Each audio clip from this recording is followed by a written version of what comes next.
Salut les investisseurs, j'espère que vous allez bien. Aujourd'hui encore, on se retrouve pour une nouvelle vidéo. Je sais, ça commence à faire beaucoup, mais le mois d'août est bientôt fini, vous inquiétez pas. Aujourd'hui, le thème, c'est comment générer de nouvelles idées pour votre contenu. Vous le savez sans doute, si vous avez un business en ligne, on a déjà parlé des réseaux sociaux, on a déjà parlé d'un petit peu de communication. Et si par contre vous faites des vidéos sur YouTube ou vous cherchez même d'autres idées pour vos articles, on va voir ça ensemble aujourd'hui. Tout d'abord, vous cherchez un petit peu tout simplement. Alors soit vous regardez ce que les autres font, par exemple sur YouTube, moi c'est ce que je fais régulièrement, je regarde un petit peu de quoi les gens parlent, qu'est-ce qu'ils font exactement, et j'essaye d'en tirer un petit peu le meilleur parti. Ça n'a rien à voir avec le fait de se vanter, mais c'est vrai que souvent je tombe sur d'autres vidéos, par exemple si je prends l'exemple de la crypto-monnaie, je tombe sur d'autres vidéos qui vont parler d'un sujet qui m'intéresse et que je sais qui peut intéresser ma communauté, mais le problème c'est que le sujet est hyper mal traité, la vidéo est pas de bonne qualité du tout, et ça donne vraiment pas envie de voir la suite. Du coup je garde le sujet, mais par contre je vais faire toutes mes recherches moi-même de mon côté et refaire une vidéo totale, complète, neuve, et qui donc n'aura plus rien à voir avec la vidéo que j'ai vue à la base,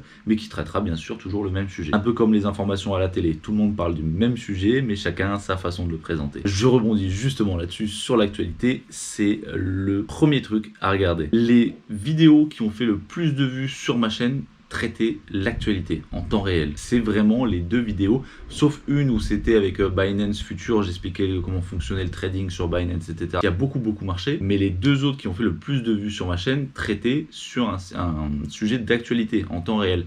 Donc sincèrement, et c'est pas la première fois que ça arrive, j'ai vu ça sur plein d'autres chaînes YouTube, quand vous traitez l'actualité en temps réel, vous avez une audience qui est beaucoup plus réceptive puisque forcément les recherches sont centrées sur le sujet que vous venez de faire. Vous avez aussi une dernière possibilité, vous pouvez vous aider de certains moteurs de recherche. Vous avez des sites sur Google qui référencent tous les derniers mots-clés qui ont été tapés par rapport à ce que vous recherchez. Exemple, si vous tapez crypto-monnaie, Google va vous afficher tous les mots-clés les plus recherchés ces dernières 24 heures autour de la crypto-monnaie. Ensuite, c'est à vous de choisir un des sujets donnés et de travailler dessus. Et ça vous permet de travailler sur l'actualité et de répondre à un vrai besoin. Voilà les amis, on se retrouve, je vous ai dit, ça serait assez rapide, mais vous voyez, comme quoi des fois, il ne faut pas faire des contenus très longs pour avoir les bonnes idées. On se retrouve demain pour comment créer beaucoup de contenu en très peu de temps. Passez une bonne soirée, ciao!